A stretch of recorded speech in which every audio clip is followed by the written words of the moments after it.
Guys, welcome back to my channel Earth Mom Dehradun. मैं हूं ज्योति और वेलकम है आप सभी का मेरे चैनल पे।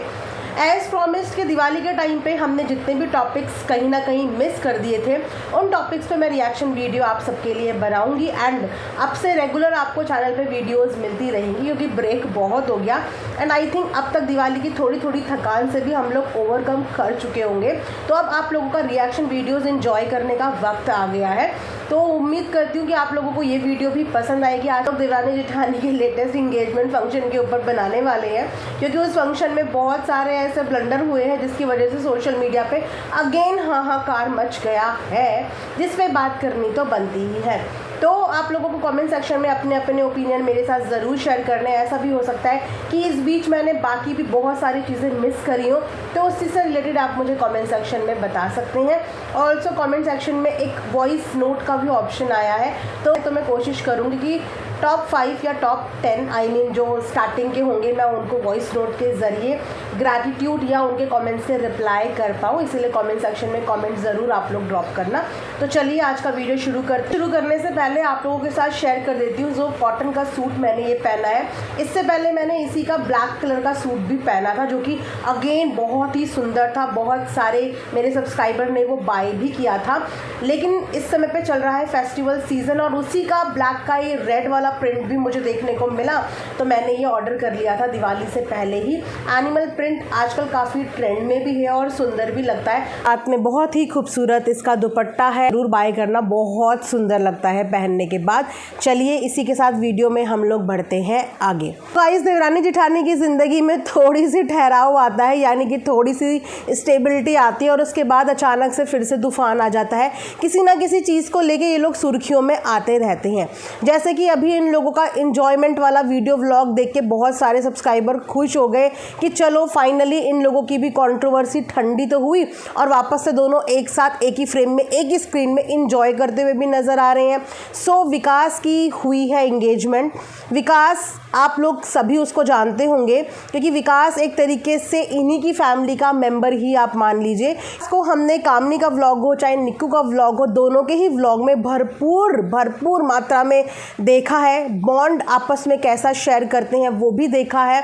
जहाँ तक मुझे लगता है कि जो निक्कू और कामनी की सास है, उनके 2 नहीं 3 बेटे हैं और उनमें विकास बाय डिफ़ॉल्ट इंक्लूड हो जाते हैं, क्योंकि विकास के लिए भी आंटी जी का प्यार, वो केयर अपने खुद के सगे बच्चों से कम नहीं है। तो चलिए बात करते हैं कि विकास की सगाई में ऐसी क्या क्या चीज़ें हुई जिसकी वजह से अचानक और अगेन देवरानी और जेठानी दोनों ही ट्रोलिंग का शिकार हो गई। सबसे पहले शुरू करते हैं यहाँ पे कामनी जी से। तो कामनी जी, जो कि अपने ठहरे हुए नेचर की वजह से, एक सहनशीलता की वजह से जानी जाती हैं। बड़ों का आदर सम्मान, कब कहाँ कितना बोलना है, कितना करना है, उन्हें हर चीज़ के बारे में परफेक्शनिस्ट बोला जाता है और उनका यही एटीट्यूड, उनका यही नेचर ऑडियंस को बहुत ज़्यादा पसंद आता है। तो इस बार सगाई में क्या हुआ कि कामनी जी को भी 2 जगह पे ट्रोलिंग का सामना करना पड़ा। पहला मुद्दा तो ये उठ गया कि कामनी जी ने एंगेजमेंट फंक्शन पे सर पे पल्ला नहीं लिया। हालांकि आपने देखा होगा कि जब भी अपने ससुर जी के इर्द गिर्द होती हैं या उनके आने की भी आहट इन्हें होती है, तो दोनों ही देवरानी जेठानी के सर पे पल्ला चला जाता है। लेकिन इस वाले एंगेजमेंट फंक्शन में ना तो देवरानी के सर पे पल्ला था, ना ही जेठानी के सर पे पल्ला था। इस वजह से भी जेठानी जी को कॉल आउट किया। और दूसरा मुद्दा था कि जो जेठानी जी हैं, यानी कि जो कामनी है, उन्होंने विकास के फोरहेड पे यहाँ पे किस कर दिया और इस वजह से बवाल मच गया। अभी हम आगे निक्कू पे भी आएंगे, तो 1 बाय 1 कंप्लीट कर लेते हैं। तो इस चीज़ पे मैं अगर अपना एक पर्सनल ओपिनियन शेयर करूं, क्योंकि जो कमेंट सेक्शन में है वो अपनी मानसिकता शेयर करते हैं और मैं अपनी वीडियो के माध्यम से अपनी मानसिकता शेयर करती हूँ। हो सकता है कि मेरे इस पॉइंट ऑफ व्यू से 50% जनता अग्री भी करती हो और 50% जनता डिसअग्री भी करती हो। तो अगेन, अगर हमारी सिमिलैरिटीज़ मैच करती है तो बहुत अच्छी बात है, लेकिन अगर हमारे बीच में इस मुद्दे को लेकर डिफरेंसेस हैं तो इस चीज़ का भी आप लोग रिस्पेक्टफुली एक्सेप्टेंस दिया करो, ठीक है। तो अगर मैं बात करूँ फोरहेड पे किस वाली बात, तो अगर किस वाला मुद्दा उठा ही दिया है और किसकी बुनियाद पे आपने किसी को कैरेक्टर तक किसी का असैसिनेशन शुरू कर दिया है, तो वहाँ पे किसके बारे में थोड़ा सा एलोबरेट कर देती हूँ, है ना। अगर किसका मुद्दा उठ ही गया है, वैसे तो ये कोई उठने वाला मुद्दा था ही नहीं, ये उठने वाला मुद्दा था ही नहीं। बताऊंगी आगे कि क्यों। सबसे पहले कि किस, आप लोगों को पता है कौन सी जगह पे किस करना किस चीज़ को दर्शाता है, ठीक है। बहुत ज़्यादा डीप नहीं जाते, जिस मुद्दे पे बात हुई है उस पे बात करते हैं। उन्होंने विकास के, जो कि रिश्ते में उनका देवर लगता है और वो रिश्ते में उनकी भाभी लगती हैं, उसके फोरहेड पे किस किया। और जब भी हम किसी के फोरहेड पे किस करते हैं ना, वो होती है हमारी केयर की निशानी, कि हम सामने वाले बंदे की केयर कर रहे हैं। अगर नहीं पता तो एक बार जाके ज़रूर पता करना, स्पेशली उन लोगों के लिए जिन्होंने फोरहेड पे किस के मैटर को कैरेक्टर के साथ जोड़ने की नाकामयाब कोशिश करी और अपनी मानसिकता यहाँ पे दर्शाई। रिश्ते में भाभी लगती हैं, वो भी बड़ी भाभी, और भाभी माँ समान होती है। और जिस तरीके का विकास निक्कू, कामिनी इनके घर में बॉन्ड शेयर करता है ना, वो परिवार का सदस्य की तरह ही बॉन्ड शेयर करता है। विकास को हर कोई परिवार में अभी भी, भले ही वो बड़ा हो गया है, लेकिन अभी भी उसको बच्चे की तरह ही ट्रीट करते हैं वहाँ पे। तो अगर कामनी ने उसको किस कर दिया तो उसमें कामनी का चरित्र कहाँ से बीच में आ गया।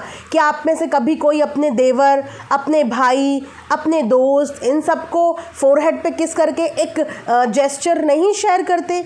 उसकी सगाई थी, उसकी ज़िंदगी का एक नया मोड़ शुरू हो रहा है, उसकी ज़िंदगी का एक नया पड़ाव शुरू हो रहा है। तो उस पे भाभी की तरफ से ये देवर के लिए, भाई के लिए या बेटे के लिए एक जेस्चर था, एक इमोशनल जेस्चर, एक फीलिंग, जो कि उन्होंने किसके माध्यम से यहाँ पे हल्का सा उसको किया।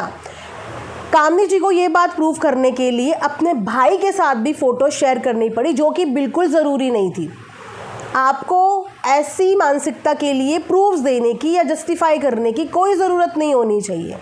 हालांकि अपने भाई के टाइम पे भी उन्होंने अपने भाई को ऐसे ही जेस्चर दिया था। शायद ये वो लोग होते हैं जो देवर और भाभी के बीच में वो वाला बॉन्ड शेयर नहीं कर पाते, जो कि एक दोस्त वाला बॉन्ड होता है, एक भाई बहन वाला बॉन्ड होता है, एक माँ बेटे वाला बॉन्ड होता है। शायद इसीलिए इनको देवर को भाभी का टच करना या भाभी को देवर का टच करना बड़ा अजीब सा लगता है, बड़ा ऑकवर्ड करता है। तो ऐसी सोच का हम लोग कुछ नहीं कर सकते, लेकिन ऐसी सोच की वजह से हमें परेशान नहीं होना है, ठीक है। अब बात करते हैं यहाँ पे सर पे पल्ले की, ठीक है। तो सर पे पल्ले देवरानी और जेठानी दोनों ने नहीं लिया था। अब नहीं लिया था क्योंकि ये फंक्शन था इंगेजमेंट फंक्शन, ये एक कैजुअल फंक्शन था। और आपने जहाँ तक नोटिस किया होगा कि घर में पूजा पाठ हो या कोई भी ऐसा धार्मिक कार्य जब घरों में होता है या फंक्शन में होता है, उस समय पे दोनों अपने हिसाब से सर पे पल्ला भी रखती हैं, ठीक है। और सर पे पल्ला रखना ज़बरदस्ती नहीं होता, सर पे पल्ला रखना अपनी चॉइस होती है, वो इज़्ज़त और मान सम्मान को दर्शाता है ना। अब बहुत सारे लोग इस चीज़ को फॉलो करते हैं, बहुत सारे लोग फॉलो नहीं करते। और सबसे बड़ी बात यह है कि जब उस घर के बड़ों को दिक्कत नहीं है, उनके हस्बैंड को दिक्कत नहीं है, उनके परिवार के लोगों को दिक्कत नहीं है, तो फिर किसी को भी कोई भी दिक्कत नहीं होनी चाहिए। क्योंकि हमने जिनके बीच में रहना है, जब हमारे लोगों को दिक्कत नहीं है तो फिर बाहर वालों को इस चीज़ से दिक्कत नहीं होनी चाहिए कि आप सिर्फ इस चीज़ से सामने वाले को जज कर दो क्योंकि इन बहुओं ने सर पे पल्ला नहीं रखा है। उस फंक्शन में पल्ला था किसके सर पे? उस फंक्शन में तो किसी के सर पे भी पल्ला नहीं था।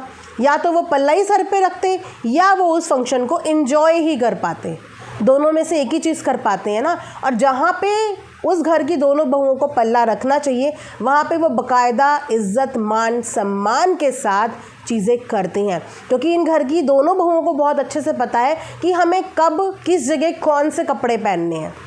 कभी भी उन्होंने ऐसे ऑकवर्ड ना तो ड्रेसेस पहनी है, ना ही कभी ऐसे ऑकवर्ड मूवमेंट्स अभी तक हमें दिखाए हैं कि जहाँ पे बात चल रही हो धर्म कर्म की और वो पहन के आ गए हो वेस्टर्न। दोनों इस बात का बखूबी ख्याल रखती हैं कि हम यहाँ पे अपना कल्चर भी रिप्रेजेंट कर रहे हैं, हम यहाँ पे अपने स्टेट को भी रिप्रेजेंट कर रहे हैं। पल्ला वाला मैटर मेरी नज़र में कोई इतना बड़ा मैटर नहीं था कि उसमें दोनों को इस तरीके से ट्रोल किया जाए, राइट। अब यहाँ पे आते हैं निक्कू रिलेटेड चीज़ों पे। तो